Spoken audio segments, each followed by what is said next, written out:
Hello everybody and welcome to another hobby cheating video, and today we're going to talk about pinning. Very simple thing, but it's something that I think a lot of people might get tripped up on or have questions on. So I'm just going to talk about pinning, how I pin, when to pin, etc. Okay?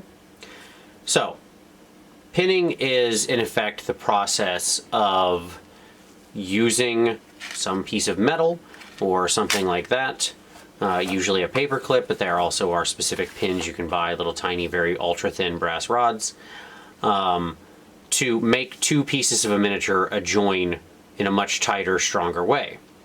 It's often used for things where you have a very precarious bond. Especially this became very popular in the age of pewter and metal miniatures because it was necessary to get them to actually stick together, and super glue doesn't really bond to metal in the same way that you can get with like plastic glue where it melts the plastic. So it became necessary to create extra joints to kind of hold the things together. So I pin fairly frequently and for different reasons. Sometimes I pin as a course of subassembly. So here is the Chaos Sorcerer guy out of the recent Shadow Spear, and I turned him into a little Slaanesh Sorcerer. As you can see, I have a different topper on his magical staff because he's going to be a rock star in synth colors. But what I ended up doing is on the back here with his backpack, which is frequently a sub-assembly for myself and most people who do Space Marines, they keep their backpack separate. That I have held on here just with a little blue tack or whatever, right? It's actually like some kind of yellow tack, but you get the idea. Just so I can get there, and when I prime him, it'll all, and zenithal him, I can have the colors all, and I understand what's near.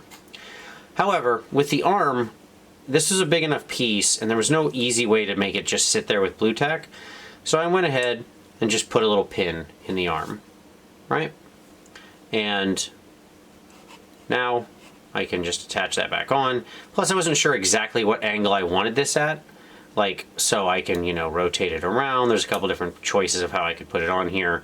And I'll make that decision when I actually then finally glue around the pin. So that's just an example of how you get, where you would use it with like an individual piece, right? But we're going to actually do a little bit of pinning here. Specifically, we're going to pin a different Space Marine guy. What's with all these Space Marines? We're going to pin this dude, Mr. Primaris Captain here. You'll notice, by the way, that his head, whoop, whoop, is already pinned. That's so I can work on it. That's another reason I usually pin up into the neck of Space Marine head, so I can then stick the head into cork and work on it separately. So that's down in there. Yet again, by the way, his backpack is blue tacked on, so very common thing there.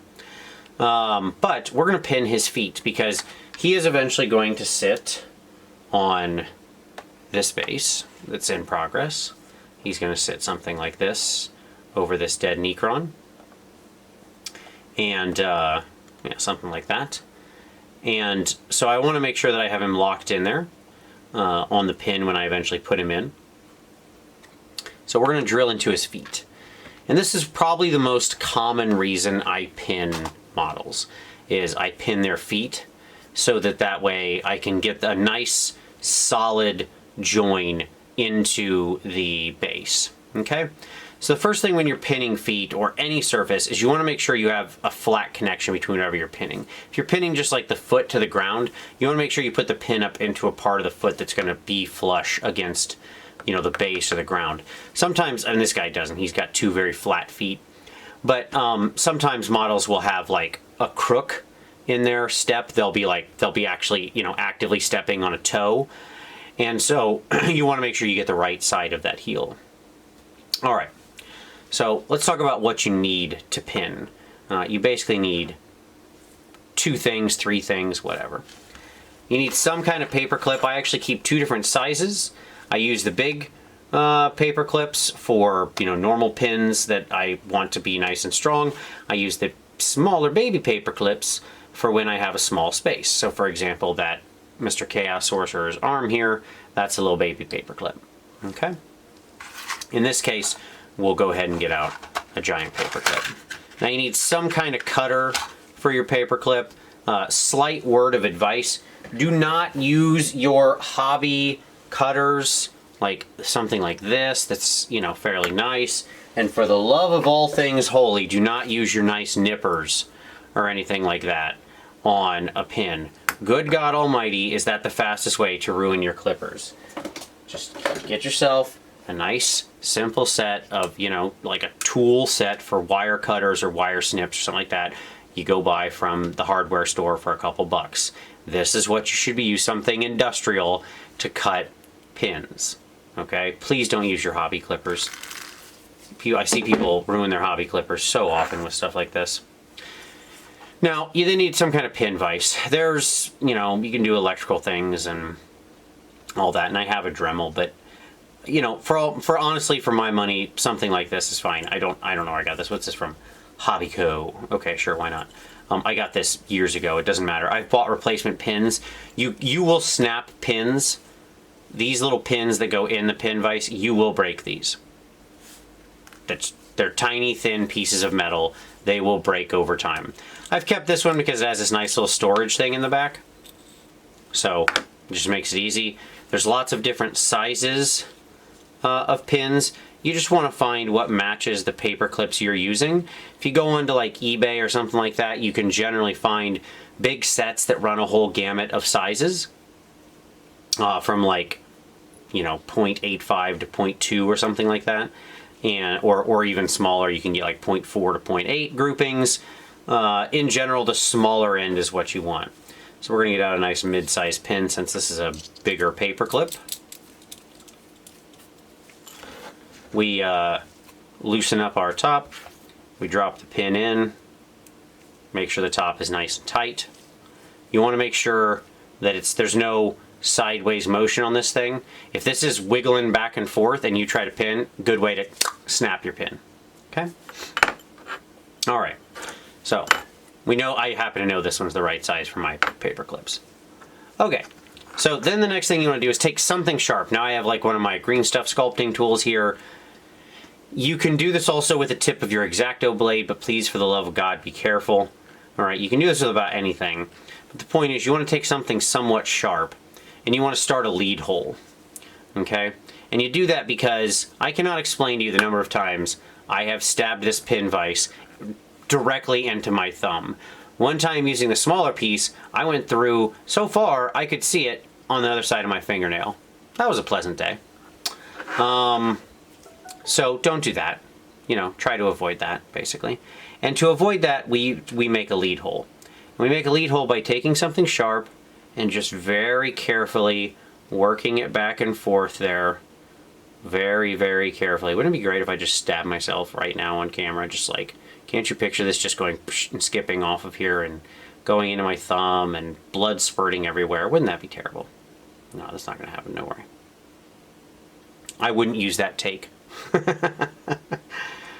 Okay, so we make a nice little lead hole that's just something for our actual pin vise to grab onto. Okay? Great.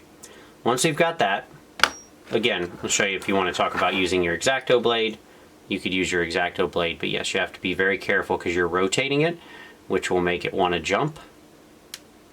So you nice and careful.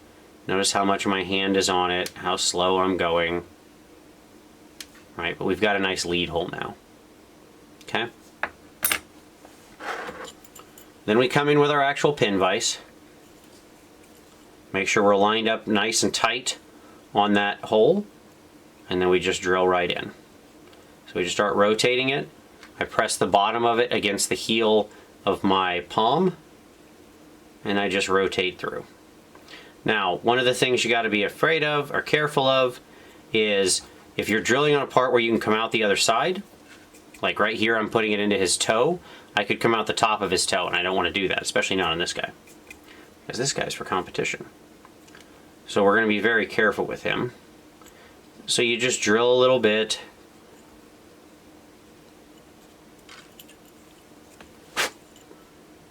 And blow out the dust there.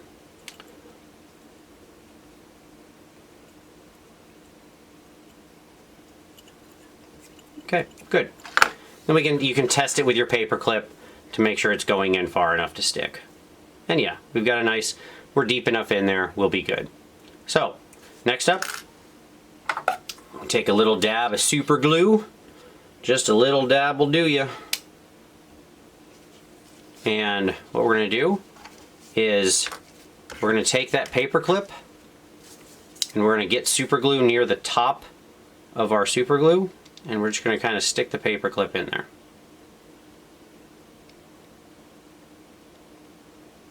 And we just get like a nice drop on the tip there. Doing this is generally better than putting glue directly in on the space, because then you just end up getting a big glob of super glue right around the area you're trying to put it into, as opposed to down in the hole. So then we drop it in there, push it down in the hole. You want to try to keep it flush against one side. Like here, there's a little bit of a size differential between my paper clip and the hole that I drilled there. So I keep it flush against one side, like the top. Now in this case, I'm going to go ahead and use some accelerator, so I don't have to sit here and wait for this to dry, because watching glue dry on camera is not super interesting. Notice I left the whole paper clip. I didn't try to cut it first. I don't generally try to cut it first. I just use the whole thing, and then, oh, my backpack fell. That's okay. Right? I just try to like get it up in there, let it sit in for a second, let that fully set and cure. Then we bring in our nice industrial clippers. And I always cut longer than I think I'm going to need. Like I cut way down here. Okay? And the reason for that is because that just leaves me more options. I can always trim it down more later. I do the same thing if I'm pinning in between joints. I don't want to cut near the thing anywhere. There's no reason to. Even if I was like cutting, let's say I wanted to get his gun hand attached here, right? If that was something that I was trying to pin. I would still cut a fairly long pin on the one side, and then I would kind of line it up and make sure, and then I would trim it way back. Once I kind of put the arm up against it, size it up, and I cut it back. I'll do the same thing with the base. But what this allows me to do is then take a base like, you know, something with a cork on it to work, and I can put them down in there, and now I've got lots of space. I can have plenty of room to drive the pin down in there while still being able to then easily flip him over and work on him at any angle.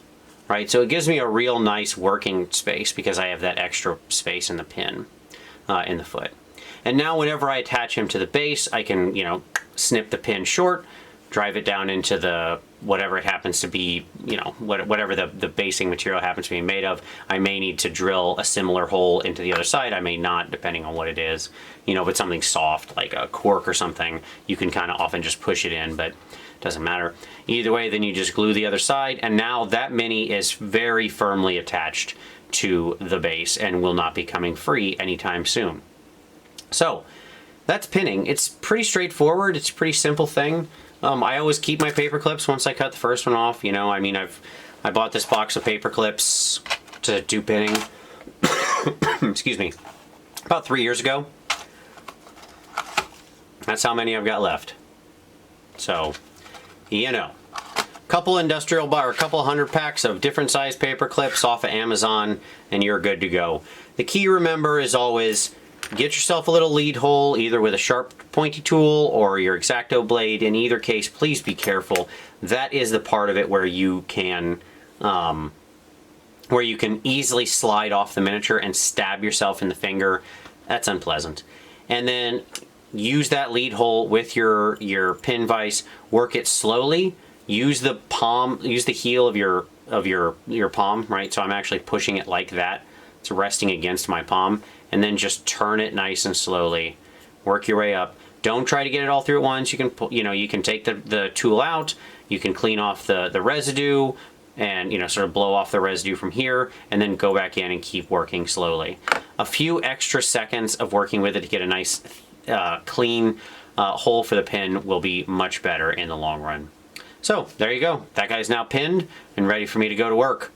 So with that brings us to a close. Pinning is super simple and easy. I do it, like I said, for most of my bases, just because it makes sure your minis stay on your bases. Makes it much easier for transport and everything like that. So if you liked that, go ahead and give it a like. Subscribe for additional hobby cheating in the future. We have new videos here every Saturday. If you have something particular you want to see in a video, don't hesitate to drop that down in the comments. I always like reader suggestions. If you want to come take a class with me, there's a link down below. I teach all around the US and the UK this year. I'd love to have you at one of my classes. But as always, I very much appreciate you watching this one, and we'll see you next time.